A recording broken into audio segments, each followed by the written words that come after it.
오늘 예배에 오신 여러분들 보면서 이런 마음이 들었습니다.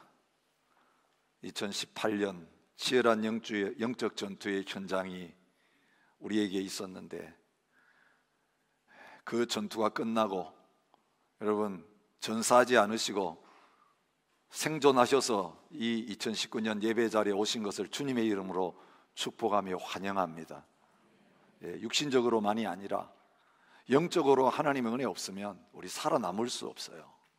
우리와 함께 달려가던 우리의 용사들이 지금 쓰러져 있는 거 보세요. 다 가지고 있는데도 하나님 앞에 예배하는 이 자리에 오지 못하는 그런 모습도 우리가 보면서, 우리가 지금 살아남아서 하나님 앞에 예배하기 위해서 그래도 조그마한 믿음이라도, 부스러기만한 믿음이라도 있어서 이 주일 예배하겠다고, 주일 지키겠다고 올 수 있게 하신 것 하나님의 은혜인 줄 알고 그 은혜를 온전히 감사하며 찬양하는 저와 여러분 되시기를 바랍니다. 저도 한 해를 시작하면서, 그 신년을 시작하면서 저의 목소리가 완전히 가버렸어요. 수요일날 예배드리고 기도하려고 그러는데 기도가 안 나와요. 걱정이 덜컥 저의 마음에 찾아왔습니다. 하나님 2018년 마지막까지 다 쏟아부었는데 목소리도 하나님이 주시지 않으면 강단에 설 수 없고 기도도 할 수 없고 말씀도 전할 수 없습니다. 간절히 하나님 앞에 나아갔는데, 지난 주말에 온토세 새벽 기도부터 장례식 설교까지 감당할 수 있게 하셨고, 또 일부 예배를 섬길 수 있게 하셨고, 또 2부 예배 여러분 앞에 설 때 좀 안 좋은 목소리지만 알아들으실 수 있으시죠? 하나님께서 남겨두셔서, 그래도 이것 가지고 부족하지만 저희 아내는 저 목소리 들으면서 이제는 박사 같구나, 그 젊었을 때 그 목소리 쌩쌩하던 거 어디 가고 이젠 다 노인 목소리로 바뀌었구나, 홍 목사님 목소리 비슷해진다, 뭐 그렇게 비웃고 있지만 저는 그래도 이 목소리라도 남겨두셔가지고 여러분 2부 예배를 섬길 수 있게 하신 것이 얼마나 감사한지 모르겠습니다. 여러분 없어진 거 생각하지 마시고 남아있는 거 보시면 감사하시기 바랍니다. 아직 절반이나 남아있다고 생각할 수 있지만 절반밖에 없다 이렇게 생각하면 아무 의욕이 없어지는 거예요. 그 남은 것이 아무리 작아도 감사함으로 붙잡으면 그것을 통해서 계속해서 더 공급해 주시는 그런 은혜가 있으시기를 바랍니다. 아니, 감사한 건요, 이런 목소리 가지고서도 감사한 건 저희 아내의 기도의 응답이 이루어지는구나, 저는 그렇게 생각합니다. 저희 아내가 강단에 올라갈 때마다 고함 치지 마세요, 설교 길게 하지 마세요. 근데 지금 고함을 칠 수가 없습니다.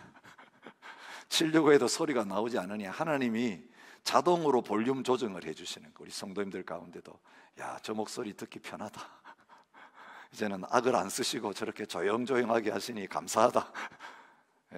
여러분의 기도의 응답인 분도 계시죠? 하나님이 다 알아서 하십니다. 여러분이 아무리 뭔가 내 문제를 해결해 보려고 노력해도 안 되는데 하나님의 손에 맡기면 하나님이 자동으로 다 조절해 주시는 그런 경우들이 얼마나 많은지 몰라요. 우리 방법으로 안 되는 걸 하나님은 하나님의 방법으로 하시더라고요.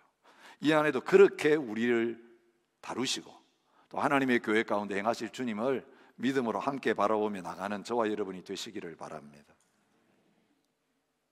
카를로스 오르테즈 목사님 이야기는 여러분 많이 들으셨을 거예요. 제가 설교하면서도 여러 번 예화로 쓴 적이 있습니다. 제자입니까? 라고 하는 책을 쓰신 분이죠. 그분이 이 제자도에 대해서 관심을 가지게 된 계기가 있습니다. 아르헨티나에서 목회하실 때에 한 교회에 담임 목사로 부임했습니다. 그 교회에 부임하면서 교회가 갑자기 급성장하는 일이 있었습니다. 3배나 교인들이 늘어난 거죠. 한 200명 정도 모이던 교회가 불과 몇 년 사이에 3배로 급증해서 600명이 예배 참여하는 교회로 자라났습니다. 교회 사역이 바빠지기 시작했습니다. 많은 사역들을 하느라고 지치고 피곤해진 가운데 뭔가 이게 아닌데 라고 하는 생각이 들었습니다. 남들은 교회가 성장한다고 부러워하고 있는데 정작 그 교회를 사역하고 있는 자신에게는 기쁨이 없었습니다. 문제가 느껴졌습니다. 이게 뭡니까? 모든 사역을 내려놓고 하나님 앞에 나가서 조용히 기도하는 시간을 가지는 가운데 하나님으로부터 해답을 얻었습니다. 주님이 주신 마음은 이것입니다. 지금 너희 교회는 잘하고 있지 않다. 숫자가 늘어나는 것이 잘하고 있는 것이라고 생각하느냐? 너희 교회는 잘하고 있는 것이 아니라 살이 찌고 있는 것이다. 그런 마음을 받았어요. 그리고 나서 돌아오셔서 이제는 하나님의 교회를 새롭게 세워가기 시작했습니다. 숫자적으로 늘리는 이것 아니고 그 한 사람 한 사람을 예수 그리스도의 진정한 제자로 삼는 그런 제자 삼는 사역을 하게 되었습니다. 여러분, 이것이 주님께서 교회를 세우신 목적입니다. 예수님이 떠나가시면서 마지막으로 부탁하신 게 뭡니까? 모든 민족을 제자 삼으라는 것입니다. 모든 민족을 제자 삼기 위해서 그 민족들에게로 가고 그들에게 복음을 전해서 세례를 주고 세례를 준 다음에는 그 세례 준 것으로 이제는 교인들이 늘어났다고 믿는 자 늘어난다고 만족하지 말고 그 세례 준 한 사람 한 사람에게 내가 너에게 가르치라고 명령한 모든 말씀을 다 가르치되 그냥 학교에서 가르치듯이 강의하는 가르침이 아니고 그 말씀을 들은 사람이 가르침을 받은 대로 지킬 수 있도록 가르쳐라. 그 말씀을 살아낼 수 있는 제자가 되게 만들어라. 이거 교회가 제대로 하면 세상 끝날까지 이 제자 삼는 사역 한 민족에게서 끝나지 아니하고 모든 민족을 제자 삼는 그 일 다 이루어지고 나서 내가 다시 오게 될 것인데 그때까지 함께 하겠다고 약속해 주신 것을 우리가 보게 되는 것입니다. 작년에 우리 교회 주신 표가 있습니다. 충성된 자들에게 부탁하라고 하는 말씀입니다. 또 내가 많은 증인 앞에서 내게 들은 바를 충성된 사람들에게 부탁하라. 그들이 또 다른 사람들을 가르칠 수 있으리라. 충성된 사람들에게 부탁하는 방법이 무엇입니까? 디모데가 바울로부터 들은 것을 그 충성된 사람들에게 가르치는 것입니다. 그리고 그 충성된 사람들이 또 다른 사람들을 가르침으로 말미암아 예수님께서 제자들에게 분부하셨던 제자 삼는 사역이 중단되지 않고 계속 되어지는 것입니다. 올 한 해를 시작하면서 하나님께서 기도하는 가운데 저희 교회가 이제는 계속해 나가야 될 일이 무엇인가에 대해서 오늘 우리에게 주신 이 말씀을 통해서 응답하셨습니다. 이제는 특별한 사람 아니고 이 시드니 중앙장로교회를 출석하면서 주님의 몸된 교회에 세례받고, 여러분 세례 안 받은 사람에게는 해당 안 되는 이야기입니다. 여러분 세례받지 않으신 분이 있다면, 아직 입교하지 않으신 분이 있다면 먼저 여러분 이 복음을 통해서 예수 그리스도가 나의 주인이시라고 하는 사실, 내 죄를 위해 십자가에 죽으신 구세주가 되신다는 사실을 알고 이제는 예수님을 나의 구주로 영접하시고 이 신앙을 고백하셔서 세례받으시고 입교하시는 자리에 들어오시기를 바랍니다. 이제 세례를 받고 이 성찬에 참여하면서 이제는 몸의 지체가 된 모든 성도들에게 주님이 원하시는 것은 여러분들이 하나님의 말씀을 배워서 살아낼 수 있는, 아는 것으로 끝나지 않고 이것이 내 머리에서 가슴으로 내려오고 가슴에서부터 손과 발로 내려가서 이제 말씀이 운동력이 있어서 그 전에는 그렇게 행하려고 해도 안 됐는데 이제는 말씀이 내 삶 속에 실제가 되어지는, 그래서 살아내어지는 말씀으로 되는 역사가 여러분의 삶 속에 일어날 수 있기를 바랍니다. 그렇게 되면 하나님 여러분 어떻게 쓰시냐 하면 배우고 실천하는 그 자리에 여러분 세워놓으시지 않으시고 이제는 여러분을 다른 사람을 가르치는 자리로 옮겨가실 것이에요. 여러분, 제자훈련하는 교회가 내세우는 모토가 있어요. 배우든지 가르치든지 둘 중에 하나를 하라는. 그런데 오늘 교회 안에는 배우지도 않고 가르치지도 않는 사람들이 많아요. 배우기만 하고 가르치지 않는 사람.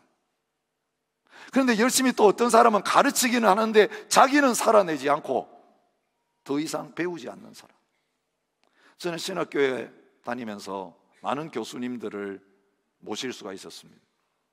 근데 교수님 가운데 학생들을 실망시키는 교수님 한 분이 계셨습니다. 어떤 분이신가 하면요, 그분 강의 시간에는 노트를 쓸 필요가 없는 교수님이에요. 작년에 강의한 것과 똑같은 강의안 가지고 오셔서 강의하시는. 근데 작년에만 그러신 게 아니라 그분이 박사 과정 마치시고 한국에 오셔가지고 그 학교에 부임하실 때부터 똑같은 강의안을 가져오신. 그 강의안은 낡아가지고 더들더들한데 몇십 년째 그 강의안을 계속 쓰시는 거예요. 뭘 의미합니까? 그분은 연구하지 않는 거예요. 강의하기 위해서 준비하지 않는 거예요. 그냥 옛날에 쓰던 거. 학생들 바뀌니까, 새로운 학생들이니까 또 가지고 와서 쓰고. 어떤 경우는 그분의 강의안은요, 그 학교에서 공부할 때에 교과서 그대로인 경우가 많았어요. 처음에는 그 미국에서 공부하실 때 배웠던 교과서가 번역이 안 돼 있어서 그것 가지고 그대로 해도 그분의 강의안인 줄 알았어요. 근데 시간이 지나면서 그 원서가 다 한국말로 번역이 됐어요. 그분만 모르고 계시지 학생들은 그 강의가 어느 책에서 나온가를 알고 그 강의 시간이 되면 책을 다 가지고 사가지고 있어요. 그러면서 줄을 긋고 있습니다. 그대로 똑같이 하시는 거예요. 여러분, 배우지 않고 가르치는 것, 그 하나님 기뻐하시는 거 아닙니다. 배우기만 하고 가르치지 않는 자리에 있는 것, 그것도 하나님 기뻐하시는 거 아닙니다. 올 한 해부터 시작해서 시드니 중앙장로교회 모든 성도님들이 하나님의 말씀을 배워서 그 말씀을 그대로 살아내고 내가 경험한 그 말씀, 실제가 되고 내 것이 되고 진리가 된 그 말씀을 이제는 내 혼자서 담고 있기에 너무 안타까워서 이제는 다른 사람들에게 풀어내며 다른 사람들을 가르치는 자리로 다 나가게 되는 그런 역사가 일어날 수 있기를 주님의 이름으로 축복합니다. 우리는 평생 배워야 될 사람들. 제자훈련 몇 단계 끝났다고 해가지고 그만둘 사람이 아니에요. 저는 신학교를 졸업했고 그 위로 목회하면서 많은 하나님의 말씀을 연구하고 배우고 설교했지만 지금도 말씀 앞에 서면 제가 아직 깨닫지 못하고 있었던 말씀이 이렇게 많구나.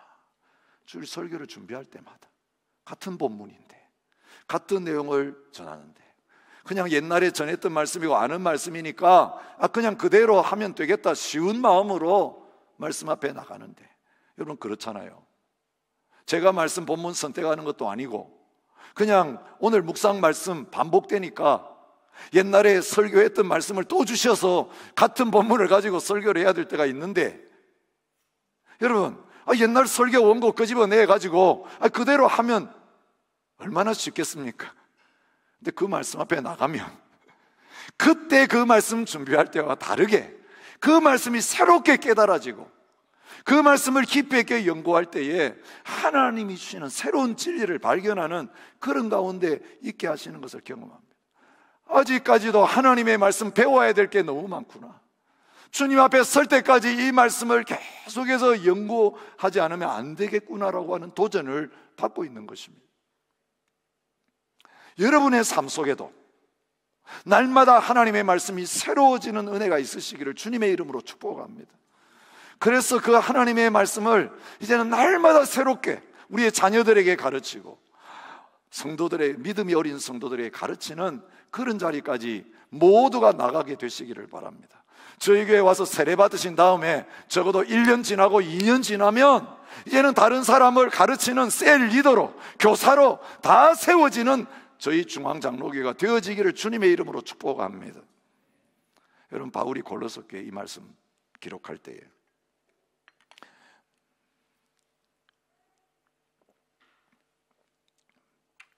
바울이 복음 전해가지고 세례 주고 세웠던 많은 교회들, 시간이 오래 지났습니다. 바울이 지금 이 편지를 쓸 때는 사역의 마지막 부분에 와 있습니다. 그런데 여러분, 사도 바울같이 능력 있고 탁월한 말씀 사역자가 세워서 훈련시키고 편지를 써서 가르치고 그렇게 해서 세워진 하나님의 교회들이 많은 시간이 지나갔는데도 영적으로 성장하지 아니하는, 성숙의 자리에 나가지 못하는 그런 모습들을 보게 된 것입니다. 그래서 내가 남은 사역 뭐 해야 되는가? 바로 이 본질적인 사역 붙잡고 내가 올인해야 되겠다라고 하는 마음을 가지고 오늘 이 말씀을 기록하고 있는 것입니다. 예수 그리스도 안에서 각 사람이라고 번역되는데 사실은 모든 사람을 가르쳐요. 모든 사람을 집단으로 대하는 게 아니고 모든 교인 한 사람 한 사람을 예수 그리스도 안에서 완전한 자로 세우기를 원한다. 그것이 바울의 목표였습니다. 그것은 한 해를 위한 게 아니라 그의 평생 남은 삶을 여기에 올인하겠다라고 바울이 붙잡은 표대였습니다. 이 완전한 자라는 뜻은 어른이라는 뜻입니다. 장성한 사람이라는 뜻입니다. 그러면 내가 모든 성도들 어른 만들어야 되겠다. 키워서 장성한 분량까지 이르게 만들어줘야 되겠다.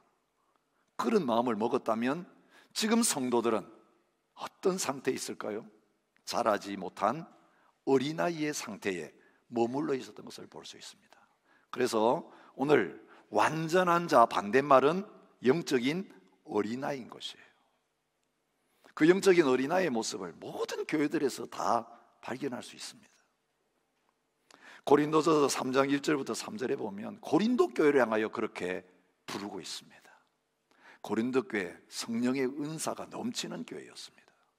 지식과 언변이 뛰어난 교회였습니다. 여러분, 이 고린도 지역이 문명이 발달한 지역이에요. 그러니 거기서 예수 믿은 사람들도 다 인텔리예요. 요즘 말로 하면 다 대학 나온 사람들이에요.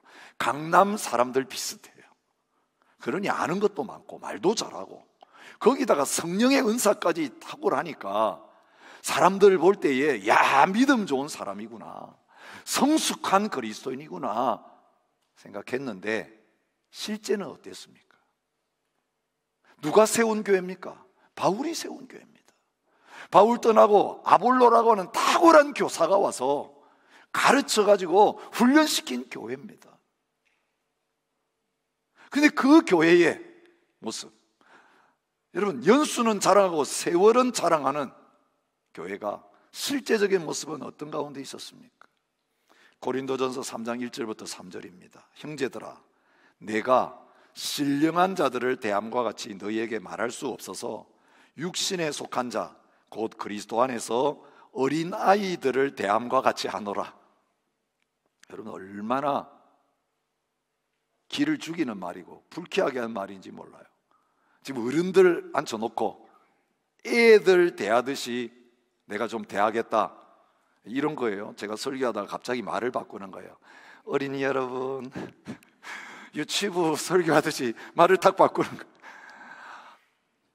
여러분들, 내가 어른으로 생각해가지고 그 어른한테 하는 말 했더니 아무도 못 알아들으시네요. 사실 여러분 수준에 맞게 제가 대우하겠습니다, 이러면서 확 바꾸는 지금 표현이에요.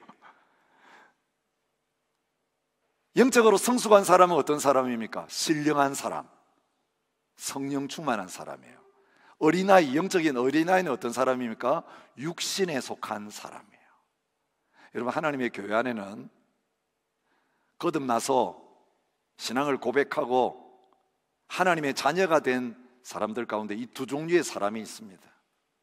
육신적인 그리스도인이 있고 성령 충만한 영적인 신령한 그리스도인이 있습니다. 이 육신적인 그리스도인이 성령 충만한 그리스도인으로 변화되어지는 과정이 영적 훈련이에요. 예수 믿었다고 갑자기 성령 충만한 사람은 안 돼요. 성령의 은사 받은 게 성령 충만이라고 착각하지 마세요. 성령 은사 받았다고 펄펄 날뛰면서 문제 일으키는 사람들이 고린도 교회에 가득 차 있었어요. 오늘 한국 교회 문제는요, 성령 충만한 사람이 아니라 성령 은사 받은 사람들이 설치기 때문에 그래요. 처음 예수 믿어도 은사 주어지는 거예요. 그런데 칼을 받았는데 어떻게 쓸지 몰라가지고 칼 휘두르고 다니면서 주위 사람들 살리지 않고 다 죽이는 그런 경우가 얼마나 많은지. 고린도 교회를 향하여 너희들 영적 어린아이라고 말하면서 성령의 은사는 받았어도 성령의 사람이 아니라 육신에 속한 사람이라고 말하고 있는 거죠. 그 증거가 무엇입니까?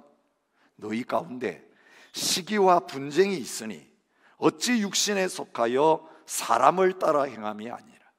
고린도 교회 바울파, 아볼로파, 베드로파, 심지어는 예수파까지 네 파로 나눠져 가지고 서로 싸우고 있었던 거예요. 나는 그분에게 세례받았어, 그러니 그분에게 속한 사람이야, 이러면서 나눠진 거예요. 나는 바울 스타일의 설교가 좋아, 아니야, 아볼로가 얼마나 지적인 분인지 몰라, 나는 베드로같이 무식하지만 그 베드로식의 스타일이 마음에 들어, 이러고 나누어져 있는 거예요. 여러분, 오늘 한국교회 모습 아닙니까? 여러분 입맛이 다 있어요. 보면 설교에 대한 입맛이 다 있어가지고요, 짜다, 달다, 싱겁다 다 이야기하고 있어요. 여러분, 그건 사람을 따르는 거예요. 여러분, 목사도 스타가 있어요.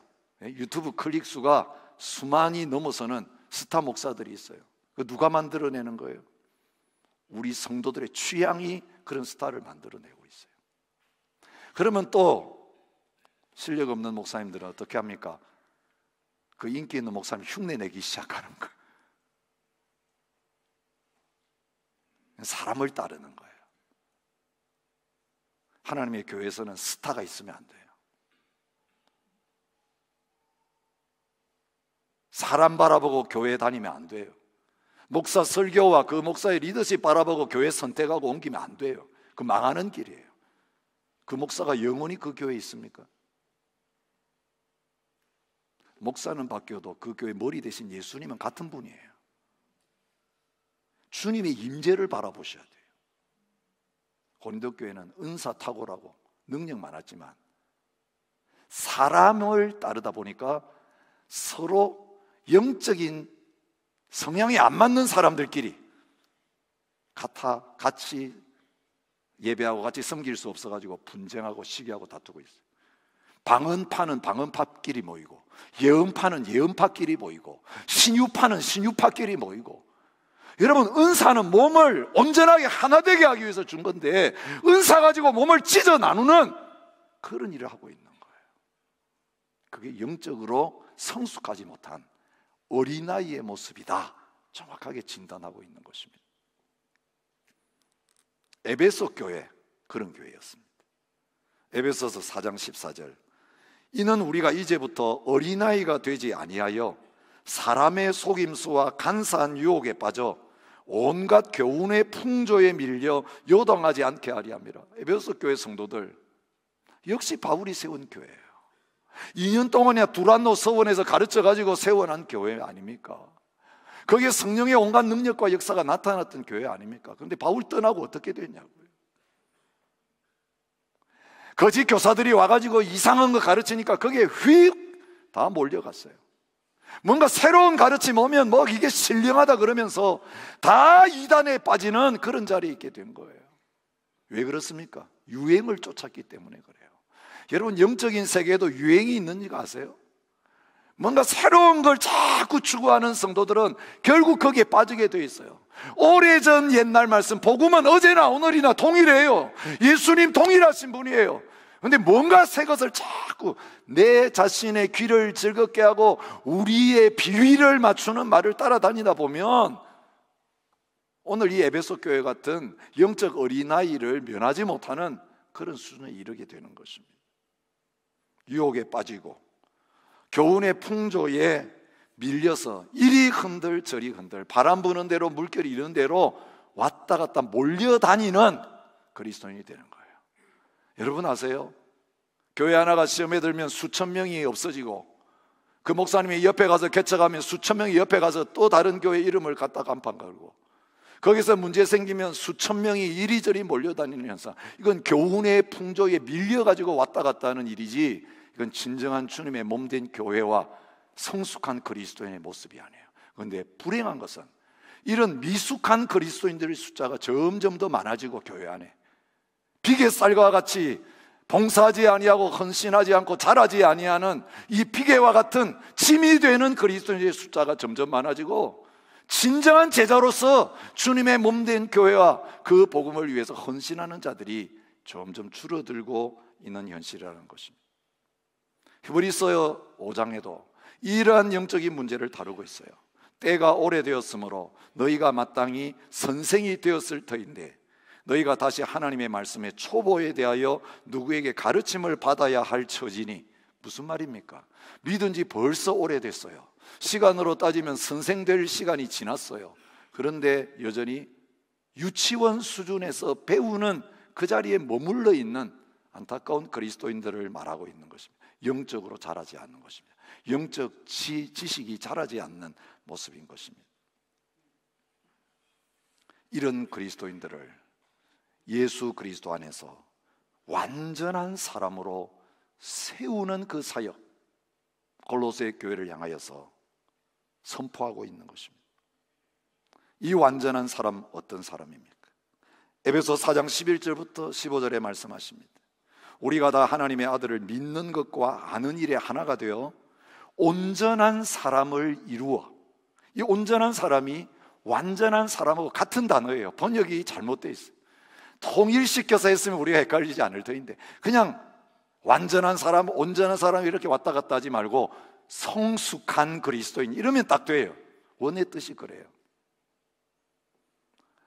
믿음으로 성숙한 사람은 어떤 사람입니까? 어디까지 자란 사람입니까? 그리스도의 장성한 분량이 충만한 데까지 이르리니. 여러분, 어디까지 자라야 되느냐? 키가 여기 장성하다, 큰다 표현은 이 신체적으로 적용되는 표현이잖아요. 어디까지 커야 다 큰 것입니까? 예수님 키까지 크면 다 큰 것입니다. 그런 뜻이에요. 여러분, 우리 모두의 목표는 육체적으로 이제 성장이 멈추고 육체적으로 이제 애도 못 낳는 자리에 있다 할지라도 우리의 성장은 예수님에게까지 크지 않으면 우리는 자라지 않은 거예요. 우리 모든 성도들에게, 모든 교회에게 주님이 원하시는 기준은 예수님의 모습을 담는 것이라고 말씀하십니다.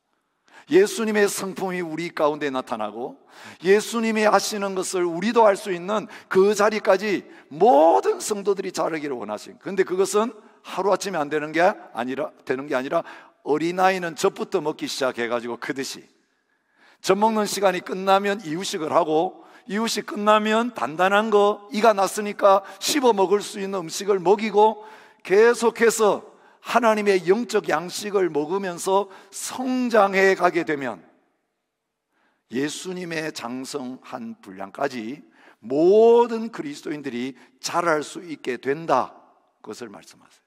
여러분, 되지 않는 목표를 하나님이 세우시지 않아요. 바울이 뭐라고 합니까? 늦게 예수 믿은 사람이에요. 핍박자, 회방자로 있다가 늦게 예수님 만난 사람인데 바울의 노년 그가 뭐라고 합니까? 내가 예수님을 본받는 자가 된 것처럼 너희는 나를 본받는 자가 되라, 당당히 말할 수 있었어요. 제로에서부터 시작해서 예수님을 닮아가는 자리까지 그는 다른 박질이 계속되고 그 신앙의 여정이 계속될수록 자기가 예수님을 닮아 자라가고 있다라고 당당하게 말할 수 있었고, 그리고 나를 본받으라, 내가 예수님 지금 닮아가고 있다라고 말하고 있는 것입니다. 장성한 사람은 어떤 사람입니까? 히브리서 5장 14절에 단단한 음식은 장성한 자의 것이니 그들은 지각을 사용함으로 연단을 받아 선악을 분별하는 자들이니라고 말하고 있습니다. 하나님 말씀 분별할 수 있는 사람이 영적으로 성숙한 사람이야. 여러분, 설교 딱 들어보면, 유튜브 딱 들어보면, 아, 이거 영적으로 잘못됐구나, 금방 분별할 수 있어야 여러분이 성숙한 그리스도인이에요. 어린아이들에게 마음껏 프로그램 보라고 맡겨주시는 부모님이 있습니까? 여러분, 요즘은 그런 부모님들이 많은 것 같아요. 바쁘니까 애들이 집중하라고 그냥 핸드폰 딱 주고 조용하니까 됐다 이래가지고 신경도 안 쓰신 분 많은데, 애들이 뭐 보고 있는지 아세요?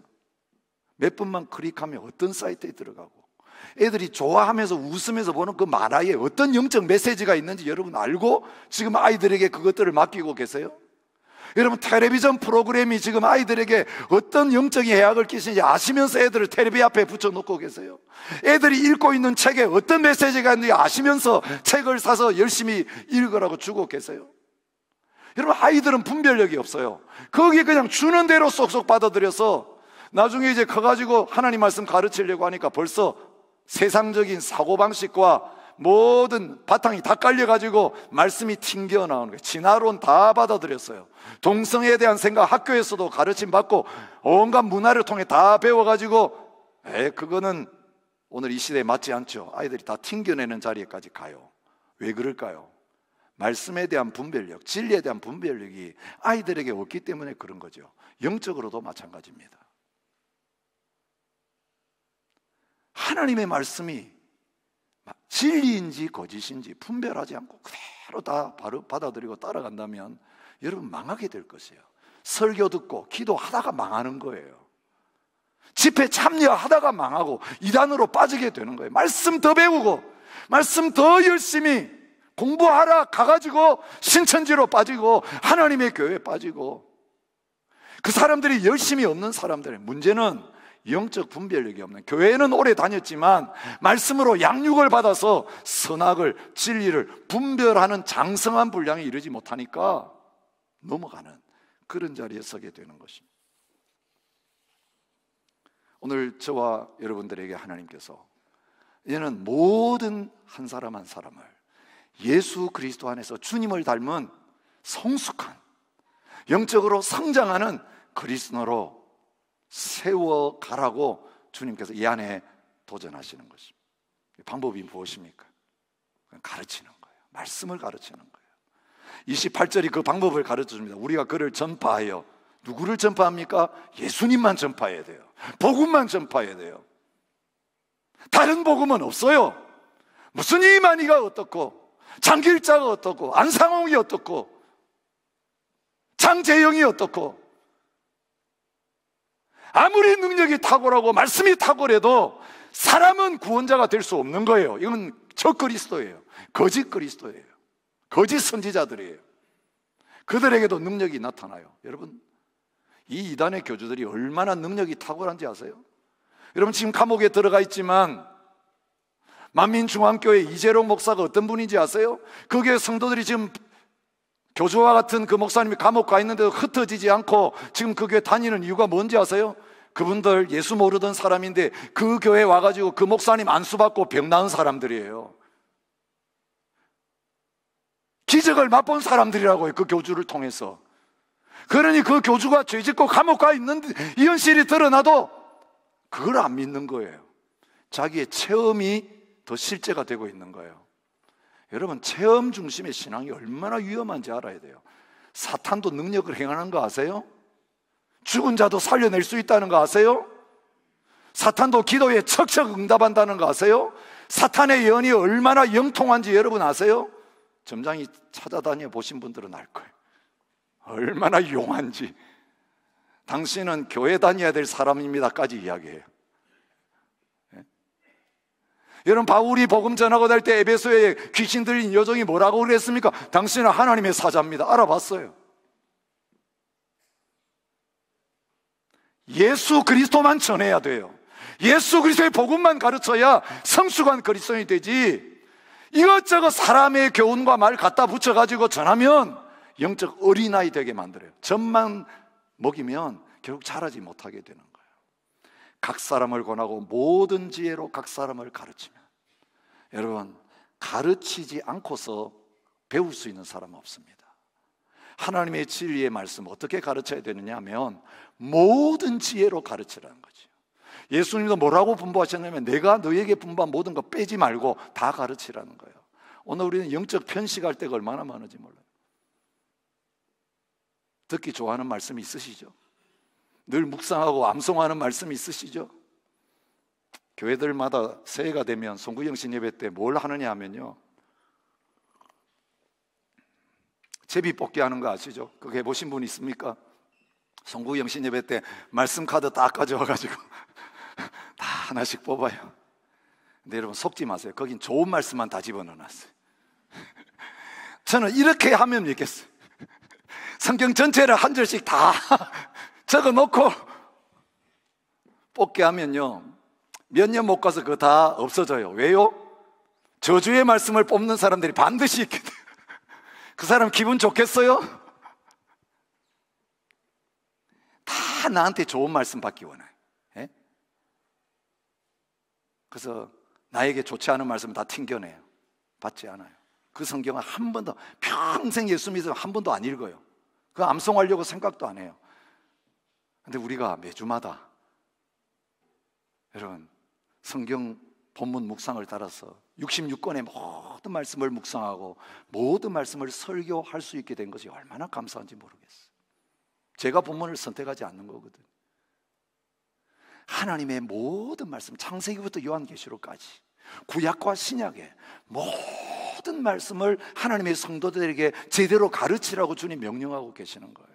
목사가 좋아하는 설교만 하지 말고, 성도들이 듣고 싶어하는 말씀만 전하지 말고, 하나님의 말씀은 1.1획도 가감하지 말고 있는 그대로 다 전하면 영적으로 성숙한 그리스도인이 될 수 있다. 편식하고 병드는 그런 그리스도인이 아니라 모든 말씀 다 소화시킬 수 있는 그리스도인이 될 수 있다. 저와 여러분이 그런 믿음의 사람이 되시기 바랍니다.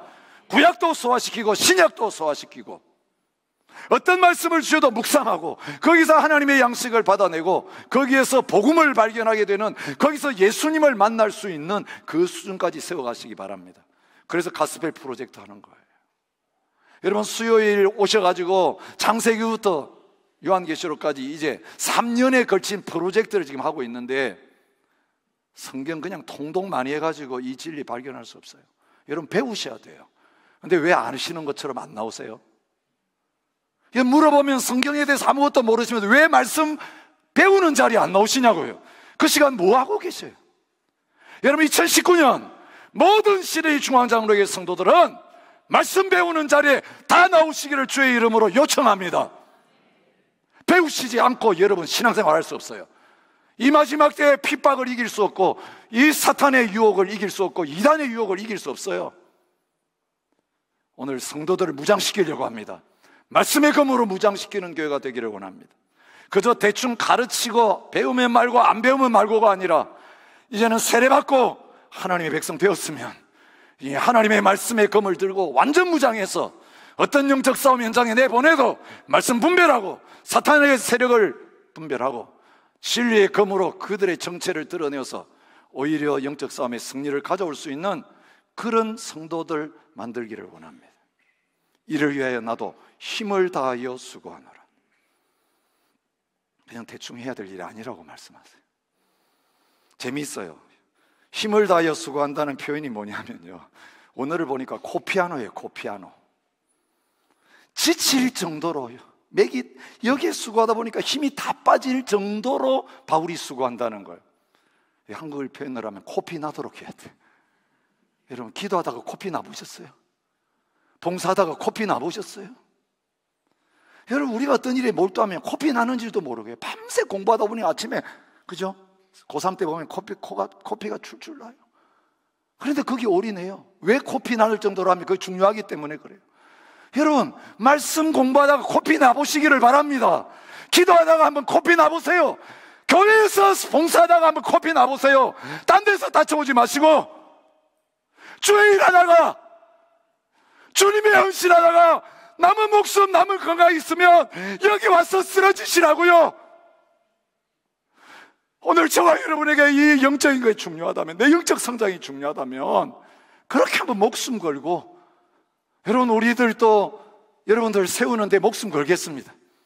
여러분들도 배우는 일들에 같은 열정을 가지시고 가르치는 그 자리마다 하나님 앞에 나오셔서 사모함으로 이 말씀을 받으실 수 있기를 주의 이름으로 축복합니다. 근데 이게 우리가 하는 게 아니라는 거죠. 바울이 하는 게 아니라는 거죠. 어떻게 말하고 있습니까? 내 속에서 능력으로 역사하시는 이의 역사를 따라서 이렇게 한다는 거예요. 바울은 예수님에게 가르침 받은 적이 없는 사람이에요. 예수님 떠나가시면서 내가 너에게 분부한 모든 것을 가르쳐 지키게 하라고 하시면서 그 말씀을 깨닫게 하실 성령을 보내주시겠다고 약속하셨고, 성령이 오시면 내가 가르친 거 너희들 다 생각나게 하겠다고 하셔서 그 성령이 교사가 되겠다고 하신 대로 성령님이 그 안에 들어오셔서 복음을 깨닫게 하시고 하나님의 진리의 말씀을 깨닫게 하셔서 이제는 그 안에 계시는 예수 그리스도의 능력을 따라서 다른 사람들을 가르쳐서 그 말씀을 지키게 하고 그들이 또 다른 사람을 가르치는 이 제자 삼는 사역을 하고 있다라고 말하는 거예요. 우리 안에 주님이 계시면 우리도 말씀을 순종할 수 있고 우리도 배워서 그 말씀을 살아낼 수 있고, 배우는 수준만이 아니라 이제는 배우는 자리에서 다른 사람을 가르쳐서 영적으로 예수님의 제자가 되게 만들 수 있는 그 영적 스승의 자리까지 다 설 수 있다, 그렇게 말씀하시는 것입니다. 이를 쌓아가면서 우리가 거행하게 된 이 성찬식을 통해서 우리를 자라게 하실 뿐만 아니라 우리를 능하게 하셔서 모든 가르치는 사역을 감당하게 하실 예수 그리스도, 그분이 우리와 함께 하신다. 바울 안에만 계신 게 아니라 이제는 성령으로 우리 안에 들어오셔서 우리로 하여금 배우게 하시고 깨닫게 하시고 살아내게 하시고 이제는 입을 열어서 다른 사람을 가르치는 자리까지 우리를 세워가실 것이다. 이 믿음의 고백을 가지고 주님 앞에 함께 나가는 저와 여러분이 되시기를 바랍니다. 주님, 나에게 이 양식을 주십시오. 여러분, 말씀이 우리의 양식입니다. 근데 말씀의 양식을 먹기 전에 무슨 양식을 먼저 먹어야 됩니까?